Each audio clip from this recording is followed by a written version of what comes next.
talk about the history of video games, there's a couple games that you have to talk about, like Pong, and Pac-Man, and Super Mario Brothers, that really influenced the entire video game industry. And Xevious is one of those titles. Xevious influenced the vertical shooting game genre more than any other game, and is, in my opinion, one of the best video games ever made.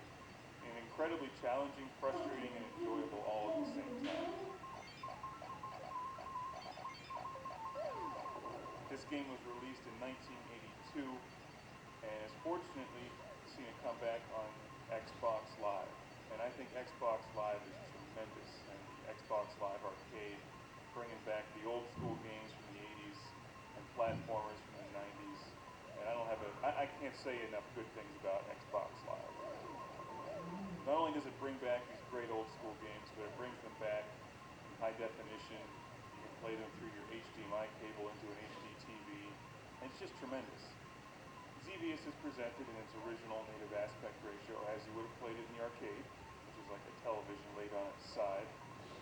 It probably looks very familiar to those of you who have played games like Raiden, and there's so many games in this genre now. As a general rule, I think they're more popular in Japan than they are over here in the States. And I think that's unfortunate, because I personally like this genre a great deal. It's challenging, it's fun. As you know on this show, I love being the lone, daring starfighter against countless enemies, impossible odds, on a questionable, vague mission that usually doesn't matter anyway. Because what's the point of this game is to get through it, to have fun, to rack up points, and to shoot things and watch them blow up. Xevious came out in the arcade in 1982 and has since been seen on game systems like the Atari 7800 and the NES. And in fact, the original Classic Game Room series, we reviewed the Atari 7800 version and a version for the PlayStation, which they remade. As you can see from the screen, you have two different weapon options. And that's one of the things that makes Xevious unique. But for starters here, you have your lasers, your twin cannons, I think they're lasers, maybe they call them something else, and your bombs. So you have to shoot your enemies in the air, and also bomb the enemies on the ground. And they're all shooting at you from different directions, and it's very challenging. What makes this game decidedly different from Raiden 3, for instance, which is one I recently reviewed, is that you can't power up your weapons to have this arsenal that fills the entire screen with your weaponry. You're basically limited to the two weapons that you start with.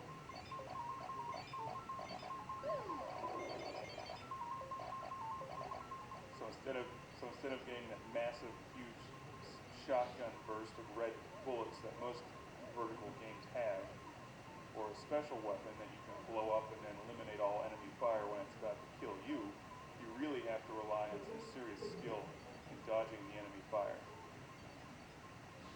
Now, I generally forget the story of Xevious. You can find it online, I'm sure. But you do encounter a couple bosses as you continue on in the game. And wave after wave of enemies. The variety of enemies changes on you. And my favorite part of this game, something I've loved since I was a kid and played this on my Atari 7800, is those spinning metal plates that come at you. At the time, those were just amazing. That kind of graphics in a video game was just unbelievable. Xevious was way ahead of its time. And you can see why it influenced this genre so much.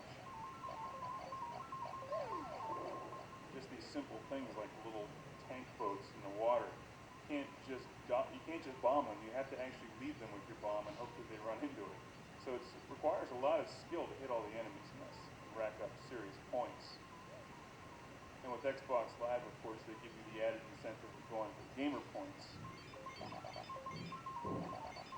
which are addictive and a lot of fun to collect for no apparent reason. But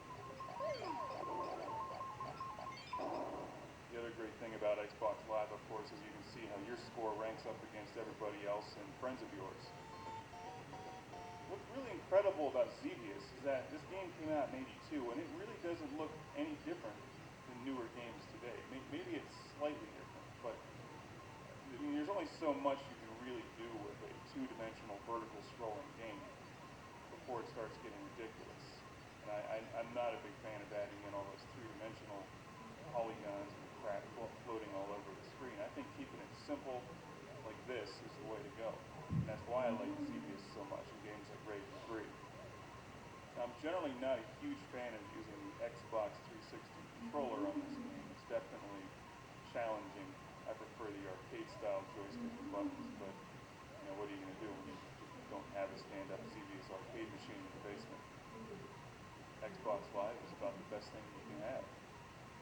So it does require some skill to hammer away at the button, and also remember to bomb your enemies at a precise time. This is not a game where you can just hold down the fire button. It does give you an option to do a manual shot where you just fire at the rate that I'm firing at now, and also I use my other trigger to hold down the auto fire.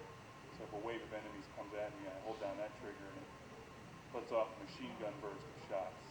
But you cannot just hold down a consistent auto fire for the entire game. And for whatever reason, the music, although it just repeats itself over and over again, it never gets old. And maybe that's just because Xevious is that awesome. Here are the metal plates. And just look at those. 20 years ago, that was incredible. They're tough too. You have to dodge those things. You can't blow them up, so you have to dodge them. And then the enemy fire is coming at you, and then you get caught in between the enemy fire and the spinning metal plates, and it kills you. I love to see the resurgence in arcade titles on Xbox Live. And they don't cost much on Xbox Live. A game like this is only about $5, and it really has infinite replay value.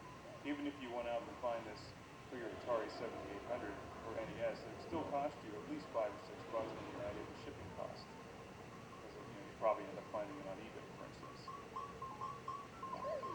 But with the Xbox Live, you just download it, and it's no problem. Now, I'm by no means the greatest Xevious player in the world. In fact, I'd like to get a lot better at this game because it really is one of my favorite games and always has been.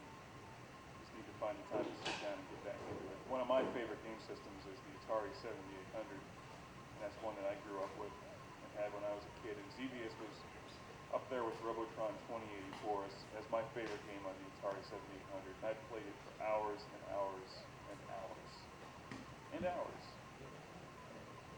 And I'm glad to see that there's still a lot of interest in Xevious today. If you like this genre, you've never played Xevious before, you owe it to yourself to pick this game up on Xbox Live or the 7800 or the NES, and you've got to play Xevious. If you're really hardcore, you can go out and buy a real stand-up coin-op Xevious machine like they would have had in the arcades in the 80s, and you can put that in your living room, in your house. And your wife can come home and be like, "Where's all the furniture?" Well, I put it outside because we got a Xevious machine. And she may start to get red and get mad at you. Well, why do you need furniture when you have a Xevious machine? The whole point is to stand there and play Xevious. I mean, it's only common sense.